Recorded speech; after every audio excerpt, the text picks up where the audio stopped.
వైఎస్ఆర్సీపీ రాష్ట్ర అధికార ప్రతినిధి కార్మూరు వెంకటరెడ్డిని పోలీసులు ఈరోజు ఉదయం హైదరాబాద్లో అరెస్టు చేశారు. అరెస్టు చేసిన సందర్భంలో ఏం జరిగింది అన్న వివరాలు కార్మూరు వెంకటరెడ్డి భార్య మనతో పాటు ఉన్నారు, హరిత గారు. వారిని అడిగి తెలుసుకునే ప్రయత్నం చేద్దాం. మేడం, ఏం జరిగింది ఈరోజు ఉదయం? పోలీసులు వచ్చి రాగానే ఏం చేశారు? ఈరోజు 7:30 ఆ టైంకి పోలీసులు వచ్చారండి.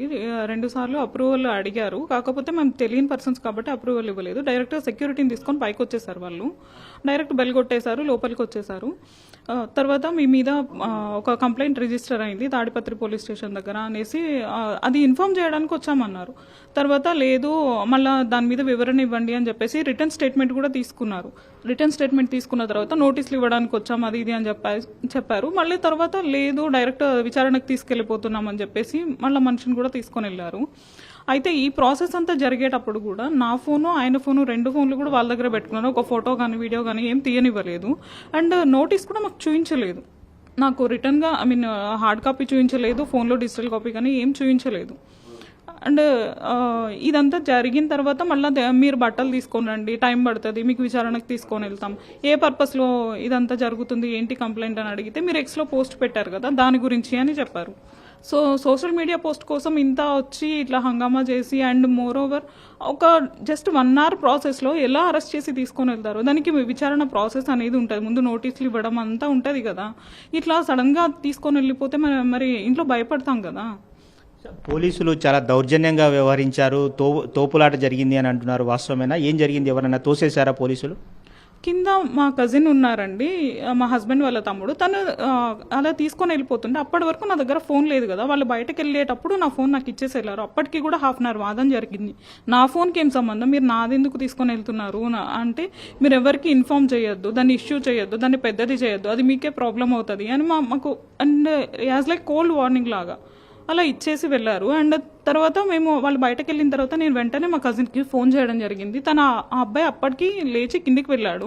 తను వేరే ఫ్లాట్లో ఉంటాడు. తను కిందికి వెళ్ళాడు. కిందికి వెళ్ళి ఆ వెహికల్ దగ్గరికి వెళ్ళే లోపే అతన్ని కొంచెం తోసేసినట్టు చేసి అలా తీసుకొని వెళ్ళిపోయారండి. అంటే ఏపీలో పూర్తిగా రెడ్ బుక్ రాజ్యాంగం నడుస్తుందని చెప్పడానికి ఇది ఒక నిదర్శనం అని చెప్పుకోవచ్చు అంటారా? చూస్తుంటే అలాగే అనిపిస్తుంది కదండి. మనం ఎవరో చెప్పడం కాదు, వాళ్ళు చేసే చూస్తుంటే అలాగే అనిపిస్తుంది కదా. ఎవరో చెప్పక్కర్లేదు, బట్ వాళ్ళు చేసే ప్రతి ఇష్యూ అండి, ప్రతి ఇన్సిడెంట్. మొన్న కర్నూలుకి అలాగే తీసుకుని వెళ్ళారు 27 మెంబర్స్ని. ఆ రోజు కూడా విచారణ అని చెప్పి 3 daysలో విచారణ చేస్తాము, లేకపోతే మీరు స్టేట్మెంట్ ఇవ్వాలి, మీరు వివరణ ఇవ్వాలి అని చెప్పి తీసుకొని వెళ్ళారు. అది అయిన తర్వాత మళ్ళీ వెంటనే అసలు ఇది అయితే అసలు టైం కూడా ఇవ్వలేదు మాకు. అంటే ప్రభుత్వాన్ని ప్రశ్నిస్తే పోలీసులు అరెస్ట్ చేస్తున్నారు అనుకోవచ్చా?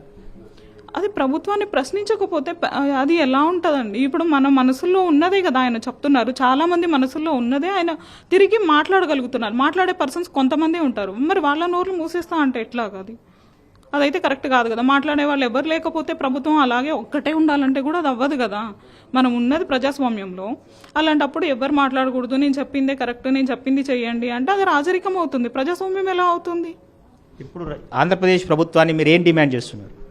మీరు ఖచ్చితంగా మాకు ఏదైనా ఇన్ఫార్మ్ చేసేటప్పుడు ఒక ప్రొసీజర్ ఉంటుంది, అది ఫాలో అవ్వండి. అండ్ ఇంట్లో వాళ్ళని ఇలా భయపెట్టి ఇంట్లో వాళ్ళ ఫోన్లు తీసుకోవాల్సిన అవసరం ఏముంది పోలీసులకు కూడా? మీరు వాళ్ళు చేసింది కూడా కరెక్ట్ కాదు కదా.